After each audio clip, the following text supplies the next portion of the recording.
16절 말씀 한 목소리로 같이 봉독하도록 하겠습니다. 같이 읽겠습니다. 시작. 맥추절을 지키라. 이는 내가 수고하여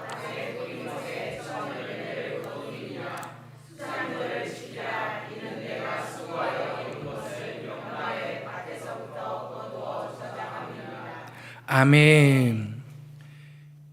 오늘 맥주 감사 주일입니다. 그래서 맥주절에 대한 말씀을 같이 좀 나누면서 맥주절이 우리에게 주는 의미가 뭔지를 좀 살펴보려고 합니다. 오늘날 이 국가나 어떤 종교적인 배경에 따라 이 맥주절을 지키는 유형이 세 종류로 분류할 수가 있는데요. 이름과 방식은 좀 틀리지만 맥주절을 기념하면서 지키는 이제 나라들이 있어요. 먼저 국가 공휴일로 지정해서 지키는 나라들이 있는데요. 이것도 좀 유형이 두 가지로 나뉩니다. 첫 번째는 이스라엘, 유대인들이죠. 유대인들은요, 이 맥주 절기를요, 구약의 배경 그대로 원형에 가깝게 명절로 지킵니다.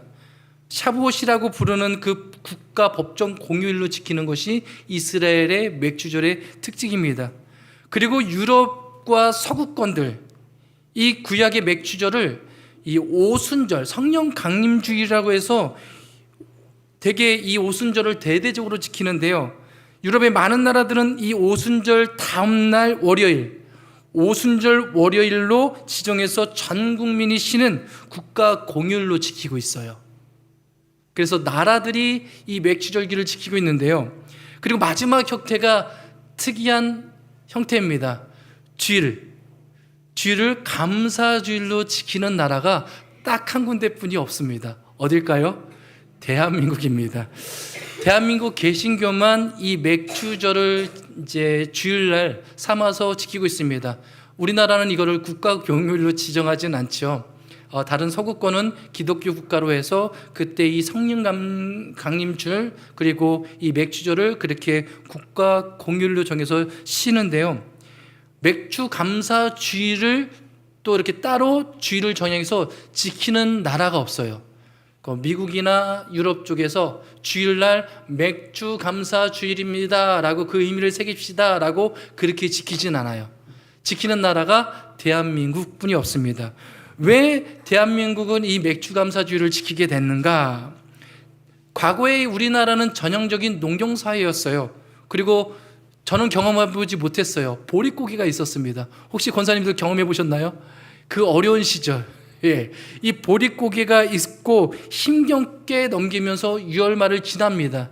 그래서 보리 추수를 감사하면서 7월 첫 주에 맥주 감사주일로 지키는 것이 이제 교회력과 결합하여서 전반기에 주신 은혜를 감사하면서 추수를 감사하면서 하나님께 이 맥주 감사주일로 지켰어요. 지금은 우리가 농경사회는 아니잖아요. 그래서 도시화되고 보리 농사를 짓지 않는데 왜 우리나라만 이 절기를 지키냐?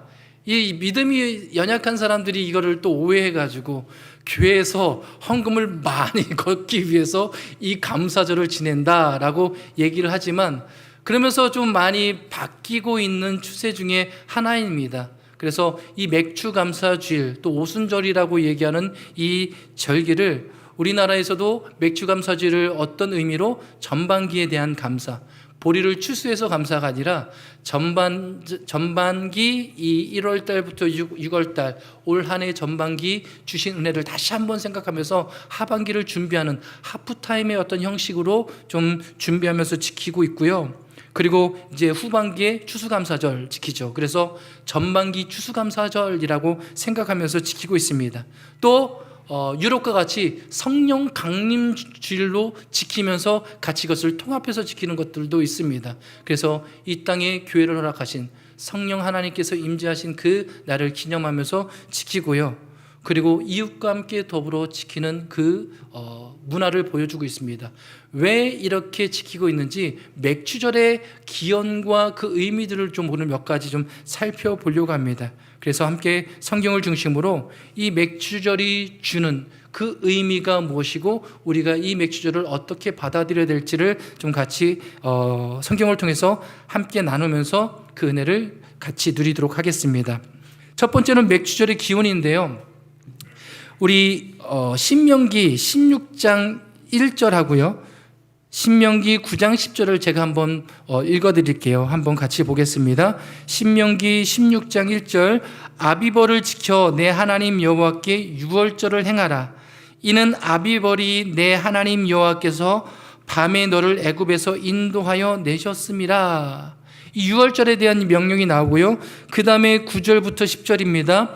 7주를 셀지니 곡식의 낫을 되는 첫날부터 7주를 세워 내 하나님 여호와 앞에 7질처를 지키되 내 하나님 여호와께서 내게 복을 주신 대로 내 힘을 헤아려 자원하는 예물을 드리고. 이 맥추절 77절이라고 하는 이유가 있습니다. 맥추절은 이 지금 77절이라고 하는데 이 유월절을 기점으로 해서 이 날짜를 정하고 있습니다. 유월절은요, 출애굽을 하게 되는 이스라엘 백성들에게는 굉장히 중요한 절기 중에 하나입니다. 혹시 모르시는 분이 있을까봐 간단하게만 설명드리자면, 이스라엘은 애굽에서 400년 동안 종살이를 하지요. 하나님이 그 백성들의 고통 소리를 들으시고요, 그들을 건져내기 위해서 모세를 준비시킵니다. 근데 모세를 통해서 전해지는 그 하나님의 말씀 바로가 듣지 않습니다. 어떻게 보면 이스라엘 백성들 중에서 듣지 않는 사람들이 있었죠. 바로가 완악해서 그 말씀을 듣지 않으니까 하나님께서 10가지 재앙을 보냅니다. 그리고 마지막 재앙이 장자, 죽음의 재앙이에요. 장자가 다 죽게 되죠. 애굽의 모든 첫 태생이 다 죽게 됩니다. 근데 이스라엘 백성들에게 하나님께서 이 죽음에서 건져냄을 받는 방법을 하나, 살 길을 알려줍니다. 어린 양을 잡고 어린 양의 피를 문 임방과 설주에 바르면 그 피를 보고 죽음의 사자가 넘어간다, 패스오버한다 해서 유월절, 말 그대로 넘어간다, 죽음의 사자가 넘어간다. 그래서 유월절이 그때 시작됩니다. 유월절은요, 우리의 죽음이 있는 우리의 모습 속에서 하나님께서 구원을 베푸신 이 구원의 상징적인 절기예요. 그래서 우리가 어떻게 구원을 받았나라는 것들을 설명할 때 누구 때문에 구원을 받았어요? 예수 그리스도 때문에. 우리는 구원이 필요한 사람이죠. 우리는 죽을 수밖에 없는 거예요. 죽어야 되는 거죠. 이때는 다 죽었습니다. 그래서 이때 첫 태생이 다 죽었는데 이스라엘 백성들, 이 어린 양의 피를 바른 그 이스라엘 백성들은 다 첫 태생이 살았죠. 그래서 이 첫 것은 누구 거다? 하나님 거라고 해가지고 이 하나님께서 살려주셨다는 것들을 의미합니다. 그래서 유월절, 이것이 그렇게 시작되죠. 우리 구원의 시작입니다. 예수 그리스도의 피로 인해서. 그리고 나서 그들이 구원을 얻고 출애굽을 한 다음에 길을 떠나지요. 본격적으로 순례의 길을 떠납니다. 그 정착지가 어디예요? 가나안 땅이죠. 유월절 식사를 어떻게 먹으라고 했냐면 손에 지팡이를 짚고 허리에 띠를 띠고 발에 신을 신고 그 다음에 급히 먹어라. 이것은 나그네가 길을 떠날 때의 그 모습을 묘사하고 있습니다. 출애굽을 한 이스라엘 백성들을 홍해를 건너고 그렇게 급하게 출발했는데요, 홍해를 건너고 46일 만에 이 시내산 앞에 도착하는 장면을 보게 됩니다. 그 장면이 출애굽기 19장 1절인데요. 제가 한번 읽어드릴게요. 출애굽기 19장 1절. 이스라엘 자손이 애굽 땅을 떠난 지 3개월이 되던 날 그들이 시내 광야에 이르니라. 셋째 달 첫날이라고 얘기하죠. 3개월. 이것은 6월절이 1월 14일이거든요. 1월 14일에 1월 14일부터 시작해서 달을 히브리 개념으로 30일입니다. 그러면 30일 지나면 2월 14일이 되죠. 그리고 3월 달이 되면 이것이 46일이 돼요. 계산이 되나요? 예, 몰라도 계산이 됩니다. 그래서 3월 첫 달이 46일째 됩니다. 그러면 3월 첫날은 47이죠. 시나사 밑에 조작해서 19장 11절에 하나님께서 이렇게 명령하십니다. 19장 11절인데요. 준비하게 하여 셋째 날을 기다리게 하라. 이는 셋째 날에 나 여호와가 온 백성의 목전에서 시내산에 강림을 할 것임이라. 3일을 더 기다리게 해요. 3일을 더 기다리면 그날이 몇째 날이 됩니까? 49일이 됩니다. 이 날이 무슨 날이에요? 77절이에요. 6월절 이후에 77절을 너희가 기억하여 지키라. 근데 제일 먼저 6월절을 지키고 나서 하나님께서 광야에서 제일 먼저 77절을 지키게 하는데, 이때 무슨 일이 있었냐면, 셋째 날에 나 여호와가 온 백성의 목전에서 시내산에 강림할 것이라. 이날 누가 강림해요? 하나님이 강림하셔요. 왜 강림하십니까? 모세를 통해서 율법을 주시기 위해서 십계명을 주신 날이 이 날입니다. 그래서 77절이라고 얘기하고요, 정확히 오순절이라고 얘기하고 50일째. 왜냐하면 77절 7번의 안식일을 지납니다. 그래서 그 7번째 안식일은 너무 크기 때문에 그날 안다고 그 다음날 더 큰 안식일이다 해서 오순절 50일째 이렇게 지켰어요. 7번 안식일을 지나고 또 7번 안식일을 지난 그 다음에 오순절. 그래서 이것은 스데반 집사님이 이 모습을 보면서 이렇게 얘기합니다. 7장 사도행전 7장 38절에 이렇게 얘기하는데요, 시내산에서 말하던 그 천사와 우리 조상들과 함께 광야 교회에 있었고 또 살아있는 말씀을 받아 우리에게 주던 자가 이 사람이라. 시내산에서 뭘 받았대요? 말씀을 받았어요. 이 말씀을 받은 이스라엘 백성들을 뭐라고 얘기해요? 광야 교회라고 얘기합니다. 구약의 첫 교회의 모습이라는 거죠. 무슨 받은? 하나님의 말씀을 받은 구약 교회의 첫 출발이 바로 77절 오순절입니다. 신약은 어떨까요? 신약에 예수님께서 6월절을 앞두고 예루살렘에 올라갑니다. 예수님께서 십자가에서 6월절에 어린 양이 되어서 구약 사건처럼 죽는 사건이 일어납니다. 그리고 예수님께서 죽으시죠. 그리고 50일째 되는 날, 사도행전 2장 1절부터 4절까지 한번 보면 무슨 일이 일어난지 우리 알 수 있습니다. 제가 한번 읽어드릴게요.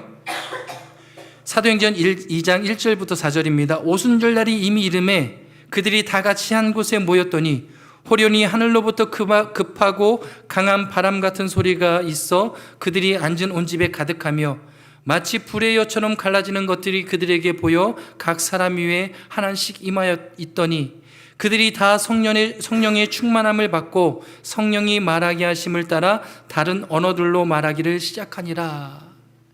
예수님께서 죽으시고 77절 오순절 날에 이르렀을 때 뭐가 임합니까? 성령이 임합니다.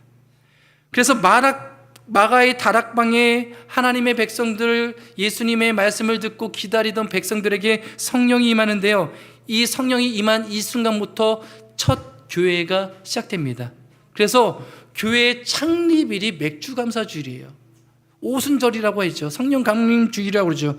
그래서 신약 교회의 출발입니다. 구약의 출발도 뭐예요? 광야교회의 출발이 어떤 날이에요? 오순절 7일절입니다. 이 맥주절이에요. 그래서 맥주절은 교회의 시작과 출발입니다. 어떻게 시작하죠? 하나님의 말씀을 받았어요. 그리고 뭐예요? 성령이 우리 가운데 임하셨어요. 그래서 교회는 뭐예요? 하나님의 말씀을 받고 성령을 받은 그 출발이에요. 그래서 교회 공동체는요, 구약에서 율법이 주어지고 신약에서 성령이 임하셨습니다. 그러니까 교회의 바탕은 유월절로부터 시작되는데, 유월절은 누구예요? 예수 그리스도의 어린 양 되심을 우리에게 상징적으로 보여주고 우리의 출발이 바로 예수 그리스도의 십자가의 출발이다, 그것들을 보여줍니다. 그리고 우리의 두 기둥은 뭐예요? 말씀과 성령이라는 것입니다. 말씀이 이끄는 교회가 되어야 됩니다. 성령이 이끄는 교회가 됩니다. 그리고 그리스도가 머리가 되는 교회가 되어야 됩니다. 그런 의미에서 교회는 사람의 영향력이 아니라 누가 이끄셔야 돼요?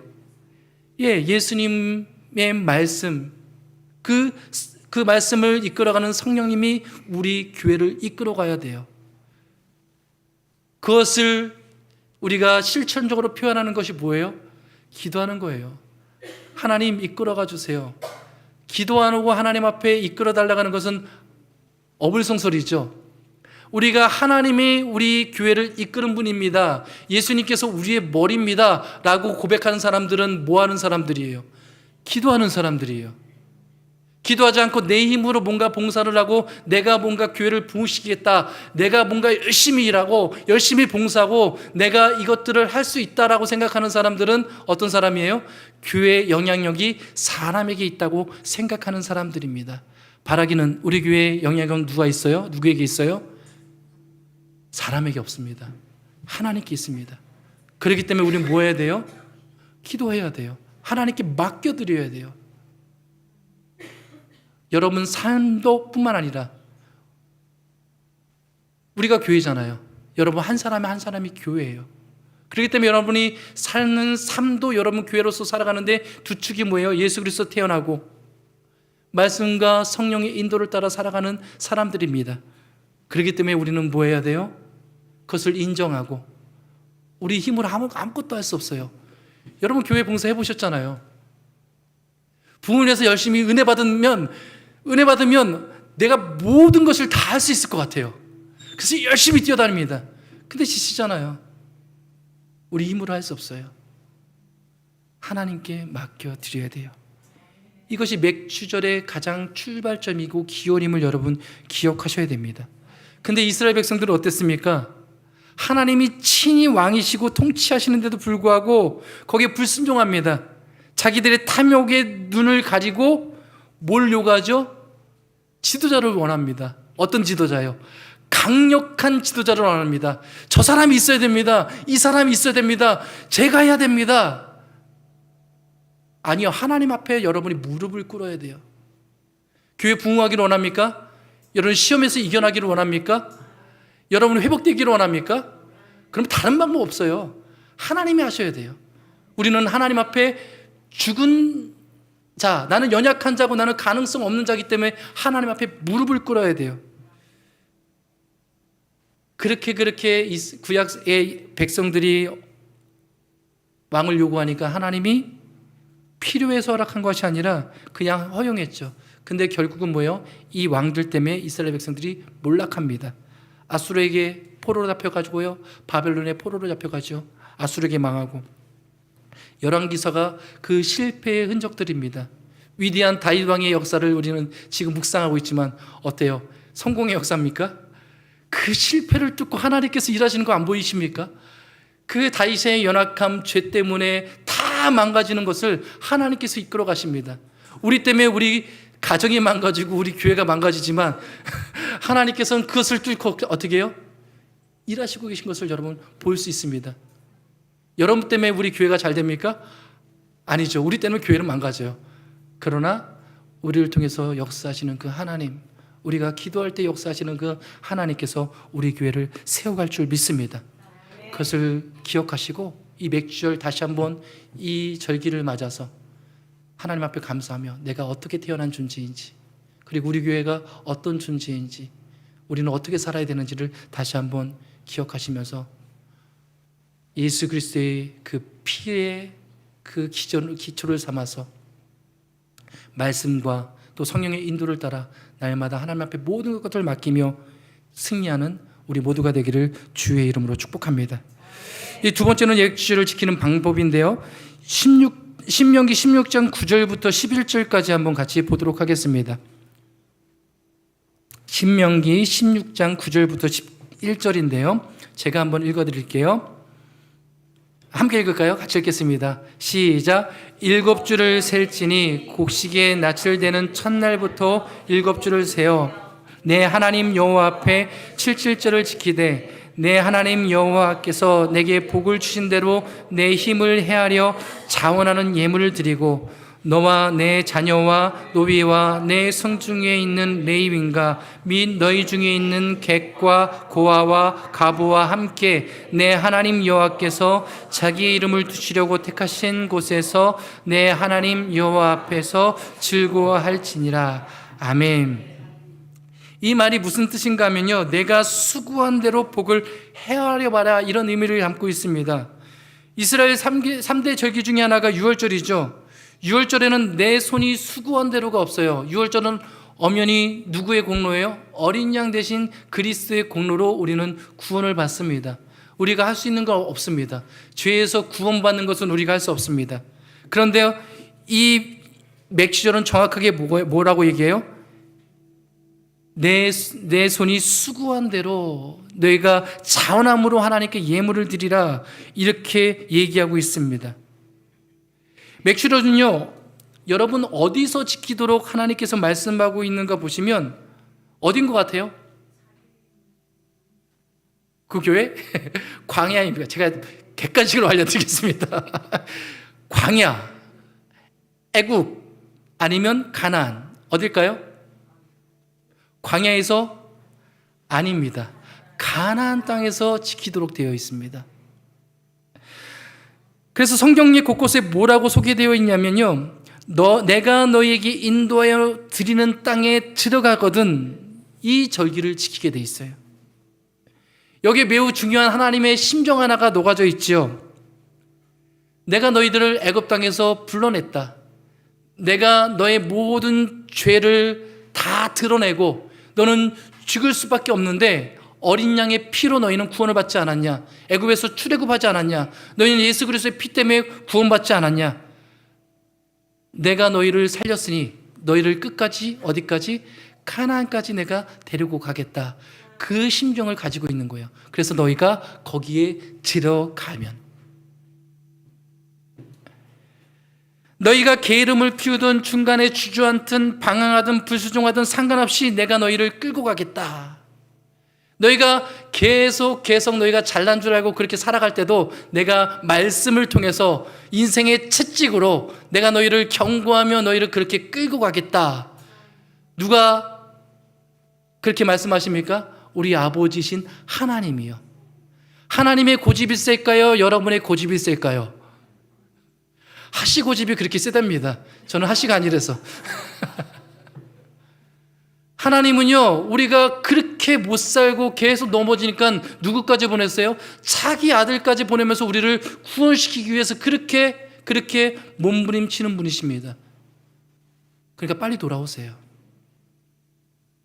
그리고 주님 앞에 나와서 여러분 항복하세요.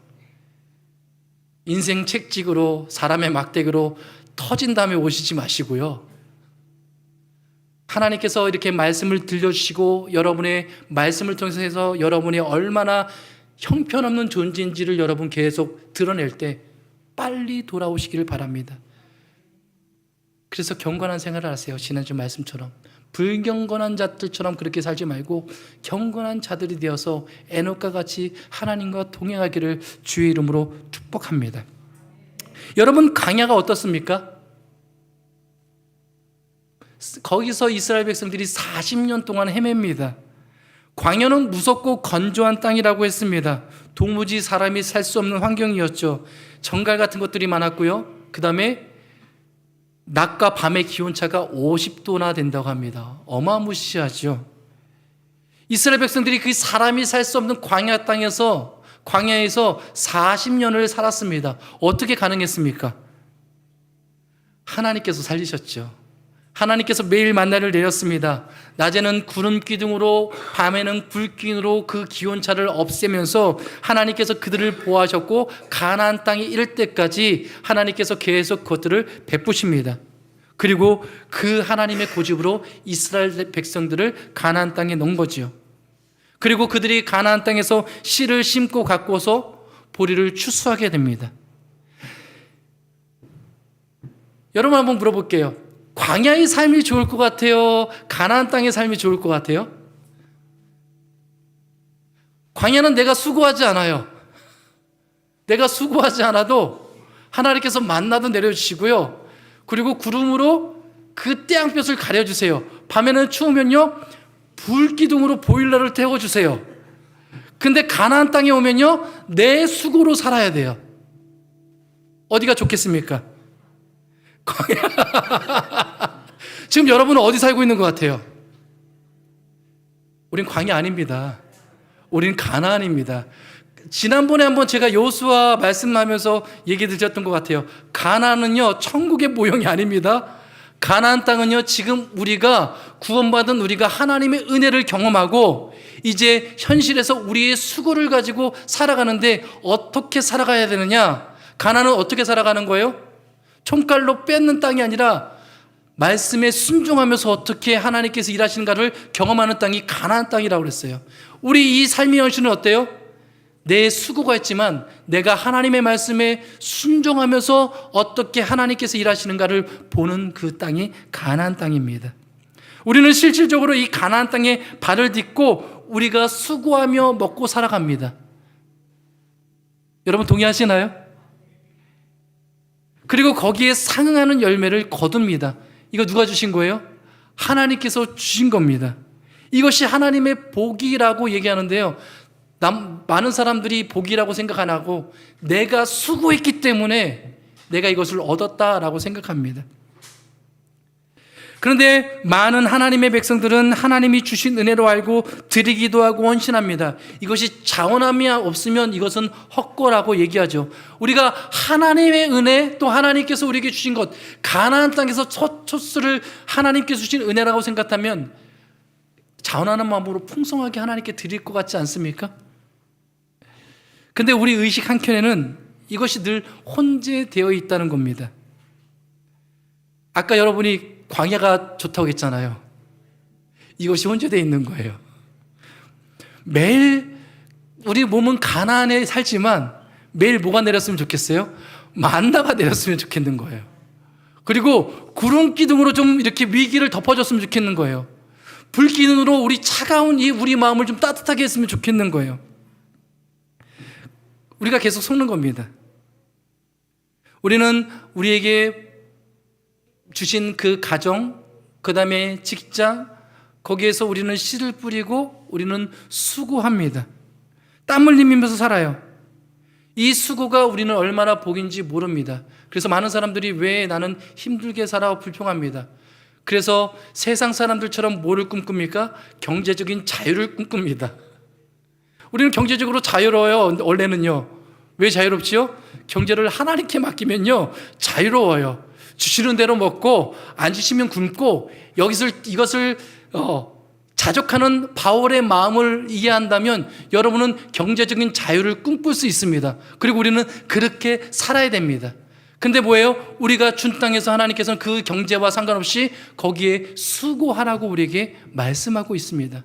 힘들지요, 어렵지요. 그런데 이것이 얼마나 복인지 여러분 쉬어보면 압니다. 쉬어보셨어요? 아니, 내가 뭐 돈이 많아서, 내가 좀 쉬어야 되겠다. 그 쉬는 게 아니라 잘려서, 잘린 다음에 달달이 들어가야 되는 이 생활비가 있는데, 그 생활비 없이 나는 쉬어요. 가족들은 손을 쪽쪽 빨고 있는데, 나는 쉬고 있어요. 제가 3개월을 한번 쉬어봤어요. 저희 아내가 일을 하고요. 제가 3개월을 집에서 쉬는데요. 죽을 맛이더라고요. 이게 아무나 쉬는 게 아니더라고요. 그러니까 돈이 되든 돈이 안 되든 뭔가를 했으면 좋겠는 거예요. 여러분, 일할 수 있는 것이 여러분 복임을 여러분 믿으시길 바랍니다. 수고 힘들죠? 힘들 때마다 외치세요. 하나님 앞에 나오셔서. 우리는 우리 힘으로 버틸 수 없어요. 그걸 인정하셔야 돼요. 나는 사람들한테 다 인정받을 수 없어요. 그거 인정하셔야 돼요. 그러면 그 아픔을 가지고 누구한테 나와야 돼요? 하나님 앞에 나오셔야 돼요. 하나님, 나 이거 못하잖아요. 나 이거 못하잖아요. 근데 끝까지 내가 할 수 있다고 버티면 어떻게 해요? 나중에 무너질 수 있습니다. 저처럼요. 제가 한참 계속 요즘에 우스갯소리로 얘기하는데 막 비가 새는데 울었다니까요. 교회가 다 무너지는 것 같고 성도들이 다 무너지는 것 같은 거예요. 나 때문에 우리 성도들의 마음을 헤아리지 못하고 성도들의 힘든 것들을 파악하지 못하고 어디가 무너지고 어디가 죽어가고 있는지를 모르는 상태에서 교회에 빠져나가는 것 같고, 나 때문에 시험 드는 건가? 나 때문에 상처받았나? 나 때문에 위로받지 못하나? 그것 때문에 막 울었는데 하나님께서 그러시더라고요. 네가 하나님이 아니다. 네가 할 수 있는 거 없어 라고 얘기하더라고요. 여러분 직장에서 힘드시죠? 승진 때문에 힘드시고 잘 안 돼서 힘드시고 실패하시고, 여러분은 하나님이 아닙니다. 모든 염려 누구에게 맡겨요? 하나님께 맡기세요. 여러분이 할 수 있는 것만 하시면 됩니다. 믿으십니까? 거기서 자유로워지시고 하나님께 맡기면 내가 얼마나 연약한 존재지 다시 한번 그 일을 통해서 깨닫고 그것을 맡기게 되면 하나님께서 그것들을 풀어가시는 것들을 여러분 인생 가운데 경험하게 될 것을 믿습니다. 우리 주인 누구예요? 하나님이십니다. 그래서 여러분 삶의 가치를 아신다면 여러분 삶의 그 모습 속에서 수고하고 애쓰고 그리고 그 열매들을 하나님께 감사하는 마음으로 정말 하나님을 기뻐하는 마음으로 갈망하는 마음으로 자원해서 하나님 앞에 드리고 또 여러분 헌신하고 그렇게 기쁜 가운데 즐거운 가운데 살아가시기를 주의 이름으로 축복합니다. 그래서 제가 우리 교회에는 그랬으면 좋겠어요. 봉사하다 지치면요 안 하셔도 돼요. 여러분 미워하지 않습니다. 못하면 이거 해야 되는데 못했어요. 괜찮습니다. 그 실수해도 됩니다. 어렵지 않습니다. 그것 때문에 교회 무너지지 않습니다. 그리고 여러분 이것을 했을 때 여러분이 너무 기쁘면 그거 봉사하세요. 수고하고 힘들어도 그 봉사하세요. 그럼 여러분에게 기쁨이 됩니다. 그럼 여러분의 그 수고 때문에 교회 공동체에 유익을 얻습니다. 그렇지만 이거 진짜 왜 이거를 해가지고 내가 그러면 안 하셔도 됩니다. 여러분 자원하는 마음으로 헌신하시고 우리 공동체가 함께 그 여러분의 수고를 가지고 함께 기뻐하며 즐거워하면서 달려갔으면 좋겠습니다. 그것 때문에 내가 해야 되는데 쓰러져서 지쳐서 떨어지지 마시고 거기에 시험에 들려 또 사단의 유혹에 넘어가지 마시고 하나님 앞에 내 연약함을 내려놓고 내 안 해도 하나님께서 하십니다 라는 그 마음을 가지고 그렇게 내가 노동할 수 있는 거 수고할 수 있는 거 그것들에 감사하면서 주님 앞에 맡기는 저와 여러분이 되기를 바랍니다. 마지막으로 우리 한 가지만 더 살펴보겠습니다. 신명기 16장 10절에서 11절 다시 한번 보겠는데요. 같이 보겠습니다. 내 하나님 여호와 앞에 7절을 지키되 내 하나님 여호와께서 내게 복을 주신 대로 내 힘을 헤아려 자원한 예물을 드리고 너와 내 자녀와 노비와 내 성중에 있는 레위인과 및 너희 중에 있는 객과 고아와 가부가 함께 내 하나님 여호와께서 자기의 이름을 두시려고 택하신 곳에서 내 하나님 여호와 앞에 즐거워할지니라. 너는 애굽에서 종되었던 것을 기억하고 이 규례를 지켜 행할지니라. 아멘. 여기에 아주 익숙한 세 종류의 사람이 등장하죠. 누가 등장합니까? 객과 고아와 가부입니다. 이 사람들과 함께 어떻게 하라고요? 즐겁게 지키라고 되어 있습니다. 즐겁게. 고통스럽게가 아니라 즐겁게. 이들 맥주절의 명령에 매듭지어지는 부분인데요. 고아와 가부와 객, 나그네죠. 이분들의 공통점을 계속 제가 강조하면서 말씀드렸던 것 같습니다. 이 땅에 근거와 기반이 없는 사람들이에요. 누군가 도와주지 않으면 살아갈 수 없는 그 기업을 분배받지 못한 그런 사람들입니다. 그런데 이들과 함께 즐거워하라고 합니다. 그러니까 우리는 맥주전은 감사함을 뛰어넘어서 우리 모두 공동체가 함께 기뻐하며 즐거워할 수 있는 절기가 되어야 한다는 것입니다. 근데 이들을 불쌍한 마음으로 섬기는 것이 아니라 우리가 원래 이 자리에 있었던 것을 기억해야 돼요.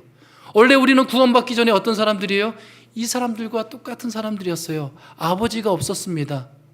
내 이름으로, 내 힘으로 할 수 있는 것이 아무것도 없었던 사람들입니다. 그런데 하나님께서 은혜를 주셔서 뭘 할 수 있게 해요? 수고를 할 수 있게 만들어 주셨습니다. 그리고 교회 공동체 안에서 뭘 할 수 있어요? 기쁨으로 봉사할 수 있게 우리에게 만들어 주셨습니다. 우리가 원래 이런 존재였죠. 그래서 요한복음 6장에 보면 오병이어 기억하실 것입니다. 한 아이가 보리떡 5개와 물고기 2마리를 가지고 오시죠. 여기 무슨 떡이에요? 보리떡입니다. 이 보리, 이것은 어떤 거냐면 가장 볼품없는 모습이라는 의미를 가지고 있어요. 이 보리떡은 향유 예수님께서 나는 생명의 떡이라 말씀하신 것처럼 이것을 먹는 자는 결코 줄이지 않고 나를 믿는 자는 영원히 목마르지 아니라 얘기합니다. 그리고 예수님께서 나는 이 생명의 떡으로 왔다라고 얘기합니다. 아이가 꺼내놓은 이 초라한 보리떡, 이것이 바로 예수님의 모습이었습니다. 이사야 선지자는 이 예수님의 오심을 보고 고운 모양도 없고 흠모할 만한 것도 없고 아름다운 것도 없고 마른 땅에서 나온 줄기 같다라고 그랬습니다. 그리고 신약 성경에 예수님을 만나는 사람들 보면서 예수님이 하도 늙어 보여서 바리새인은 뭐라고 얘기합니까? 아직 50이 안 돼 있는데 이렇게 얘기합니다. 그때 예수님 나이는 몇 살이었어요? 30대 초반이었습니다. 노안이었습니다. 예수님은요. 근데 여러분, 우리 영화나 성화 같은 데 보면 예수님이 너무 잘생겼습니다. 너무 흠모할 만합니다. 가짜입니다. 거짓말입니다. 당시 사람들은 예수님을 볼 때 뭐 저런 사람이 무슨 메시아야, 어떤 저런 사람이 어떤 지도자야 라고 얘기할 정도로 공감이 안 가는 그런 인물이었다고 얘기합니다. 보리떡처럼 예수님께서 오셨어요. 그리고 예수님이 어디 태어나십니까? 베들레헴에 태어나십니다. 떡집이죠, 말 그대로. 예수님께서는 이 땅에 오셔서 우리를 위해 어떤 죽음을 죽으실 것을 말씀하시고요, 그 은혜로 우리는 어떤 풍성한 은혜를 누릴 것을 계속 말씀해 주셨습니다. 그리고 맥주를 통해서 우리에게 풍성한 은혜를 주신 것처럼 우리는 그 풍성한 은혜를 누리지 못하는 사람들과 나누면서 함께 기뻐해야 된다는 사실입니다. 우리에게 주신 것 다 누구 거예요? 하나님께서 주신 겁니다. 믿으십니까? 그렇게 고백하십니까? 여러분의 물질과 재능과 여러분의 어떤 삶의 형편과 모든 것이 하나님께서 주셨다는 것입니다. 그래서 우리는 그 은혜를 감사하면서 자원하는 마음으로 하나님 앞에 헌신하고 예물 드리고 함께 그것을 기뻐하며 온 성도가 또 온 이웃과 함께 기뻐하는 날이 바로 오늘 맥주절이라는 것입니다. 그래서 우리 오늘 이 성경 골든벨 몇 분이 헌신해 주셔서 이게 가능합니다. 그분들이 기뻐하는 마음으로 자원하는 마음으로 이것을 준비하지 않았다면 안 됩니다. 그리고 여러분이 헌금한 그 헌금을 가지고 이것들을 사용하죠. 함께 기뻐하는 일입니다. 그리고 지난번에 한번 말씀드렸듯이 그래서 이 맥주 감사주일 헌금은 좀 이웃을 위해서 섰으면 좋겠다라고 제가 계속 말씀을 드렸고 여러분들도 같이 호응해 주셨습니다. 왜요? 우리에게 주신 하나님의 은혜가 너무 크기 때문에 이것들을 같은 마음으로 이렇게 누렸으면 좋겠습니다. 바라기는 여러분이 자원하는 마음으로 봉사하시고 또 헌금하시고 또 자원하는 마음으로 이웃과 함께 즐거움을 참여하는 저와 여러분이 되었으면 좋겠습니다. 말씀을 마무리하겠습니다. 서론에서 말씀드렸듯이 지금 한국 교회는 맥주 감사주일로 드리고 있습니다. 많은 사람들이 오해를 하면서 이것들을 왜 지켜야 되는지 얘기하고 있습니다. 그러나 한국 교회가 또 교단이 함께 이 절기를 지켜나가자고 할 때는 여러 가지 많은 의미들이 있습니다. 특별히 오늘 성경에서 살펴본 그 맥주절의 의미와 그 감사를 가지고 이 맥주절을 통해서 다시 한번 우리가 어떻게 시작됐는지, 우리 교회가 뭐로 살아야 되는지, 그리고 어떻게 우리가 감사하며 그것을 실천해야 되는지를 우리에게 보여주고 있습니다. 우리 교회가 같이 헌신하고 수고하는 이 수고를 기쁘게 여겨주시고 또 이것을 통해서 함께 기뻐하는 절기가 되기를 주의 이름으로 축복합니다. 그래서 함께 풍성한 하나님의 은혜를 나리고 또 그것을 베풀면서 살아가는 우리 생명비전교회 모든 가족들 되기를 주님의 이름으로 축원합니다.